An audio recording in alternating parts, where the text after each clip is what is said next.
name is Karson Lowery. This is Rylan Seifert, Rick Fryer, Roberto Alonso, Presley Just, and Jane Contreras. The U.S. population today comes out to around 347 million, and 13.8% of that is immigrants. These immigrants work in important fields like construction, and many of them are entrepreneurs. There is expected to be another 3.3% of the population, or 11 million undocumented illegal immigrants. Many of these immigrants die every single day trying to cross our border, as shown by the U.S.-Mexico border being named the #1 most deadly land migration border in the world. Today my purpose is to inform you about the pros and cons of border immigration policies and the practices surrounding.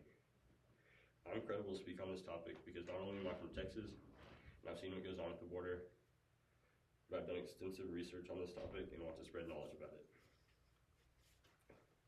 Today I will cover how border policies and the practices surrounding 1. Limit the amount of illegal drugs and items brought across the border which could harm people in the U.S. 2. Limits the amount of criminal aliens who could hurt people in our country. 3. People often try harder ways to get across the border which leads to injury or death. And 4. It takes a lot of people to work the border and there's often not enough. Now that I've reviewed my main points, I'll move on to my first pro. It limits the amount of drugs and illegal items brought across the border which could hurt people in America. The U.S. Customs seizes 40,000 to 80,000 pounds of drugs every month. This is only what's caught. There is still much more that makes it into the hands of Americans. This is one of the more pressing reasons for these policies because of the amount of overdoses and harm people did because of drugs. As big as the drug business is, there's even more weapons smuggled. 200,000 weapons are smuggled every year across the border. Many of these weapons go to gangs who they use to harm people, and they also end up in uneducated people's hands, which lead to unnecessary deaths and gun incidents. Now we'll move on to my second pro. It limits the amount of illegal immigrants that could be involved with gangs and hurt people in America. Gangs play a large role in transporting drugs and selling them throughout America, and they also created tons of violence in the cities across the nation. They start the young on bad paths by roping them into the gangs and selling them drugs. There's also large cartels in Mexico that seep into the U.S. and cause more violence in America. They lead to tons of unnecessary deaths and innocent people. The Border Patrol is always patrolling the border, and they're always watching cameras that send live feeds to border patrolling stations. They catch over 17,000 criminal aliens every year, and many of these criminal aliens are anything from burglars to even have manslaughter charges. The Border Patrol helps stop the spread of crime in America. Now we move on to my cons. These policies result in people trying harder ways to get across the border, which often lead to injury or death. The borders are not a nice place to immigrants.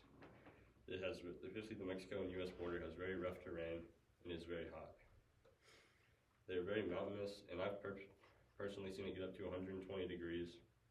It is all rocky and hilly or even mountainous in some places. It is covered in cacti and mesquite bushes which are thorny and very unforgiving.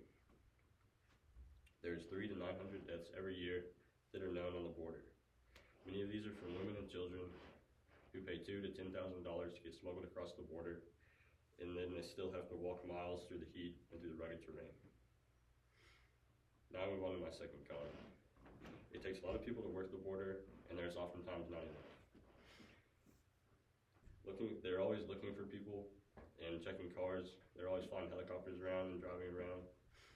And there's large holding facilities that they work at 24/7, and they're always protecting the border. And they oftentimes get in violent chases which can risk their lives. And there's just not enough agents. As John Walden, the chief agent in the Tucson Center says, agency-wide, we recognize we need more people. And I know we certainly do not have the agents in the Tucson Center to deal with the flow we're dealing with now. To recap, I will briefly restate my pros and cons. 1, it limits the amount of drugs and illegal items brought across the border, which could harm people in America. 2, it limits the amount of criminal aliens who could hurt people in our country. 3, people often try harder ways to get across the border, which leads to injury or death. And 4, it takes a lot of people to work the border, and oftentimes it's not enough.